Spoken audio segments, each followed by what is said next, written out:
বিশ্বাসঘাতকতা করেছেন, জনগণের সঙ্গে প্রতারণা করেছেন, যেটা আমরা তাদের কাছ থেকে আশা করি। অন্তর্বর্তীকালীন সরকার জনগণের সঙ্গে বিশ্বাসঘাতকতা করেছে বলে মন্তব্য করেছেন বিএনপির মহাসচিব মির্জা ফখরুল ইসলাম আলমগীর।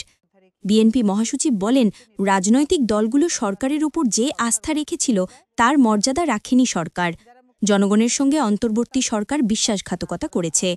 আজ শুক্রবার জাতীয় প্রেসক্লাবে জেএসডির ৫৩তম প্রতিষ্ঠা উপলক্ষে ফ্যাসিবাদ বিরোধী অংশীদারির গণতন্ত্র প্রতিষ্ঠা শীর্ষক আলোচনা সভায় এ মন্তব্য করেন তিনি। জুলাই সনদ নিয়ে জাতীয় নির্বাচনের আগেই ঐক্যমত্য কমিশন গণভোটের যে সুপারিশ করেছে তার বিরোধিতা করেন তিনি। বলেন, জাতীয় নির্বাচনের আগে গণভোট করার কোনো সুযোগ নেই। আজকে যারা এই নিয়ে গোলমাল করছেন, রাস্তায় নেমেছেন, তাদেরকে অনুরোধ করব, দয়া করে জনগণকে অনেক বিভ্রান্ত করেছেন, অনেক করেছেন, সেগুলো আমি বলতে চাই না। এক সময় আপনারা এই দেশের সকল মানুষের চাহিদা ছিল পাকিস্তান স্বাধীন করে, আপনারা সেটার বিরোধিতা করেছেন। 1971 সালে মুক্তিযুদ্ধের বিরোধিতা করেছেন।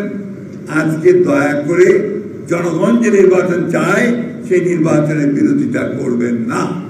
বিএনপি মহাসচিব বলেন, বর্তমান সংকট তৈরি করেছে প্রধান উপদেষ্টার ঘোষণা মেনে ফেব্রুয়ারিতে নির্বাচন চায় দেশের মানুষ, কিন্তু সেই নির্বাচন একটি মহল বাধাগ্রস্ত করতে চায়। বিএনপি মহাসচিব বলেন, বর্তমান রাজনৈতিক সংকটের জন্য দায়ী বর্তমান সরকার। নির্বাচনের দিনই গণভোট হবে, সে কথা আমরা পরিষ্কার করে বলেছি। সেখানে দুটো ব্যালট থাকবে, একটি ভোট গণভোটের জন্য, আরেকটি হচ্ছে জাতীয় সংসদ নির্বাচনের জন্য। সুতরাং এই বিষয়ে কোনো দ্বিমত কারো থাকবে বলে আমি অন্তত মনে করি না। প্রায় ১ বছর ধরে নানা বিষয়ে আলোচনার পর যে সমঝোতা হয়েছে সেটি বৃষ্টিতে ভিজে রাজনৈতিক দলগুলো স্বাক্ষর করেছে, কিন্তু সরকার সেই আস্থার মর্যাদা দেয়নি।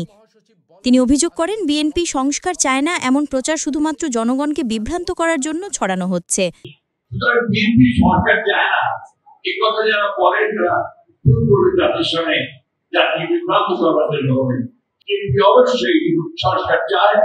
বিএনপি মহাসচিব বলেন, গণভোট নির্বাচনের আগে করার সুযোগ নেই।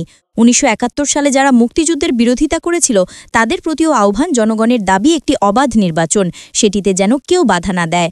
এ সময় রাজনৈতিক দল নয়, ঐক্যমত্য কমিশনই বিভ্রান্তি সৃষ্টি করেছে বলেও মন্তব্য করেন মির্জা ফখরুল।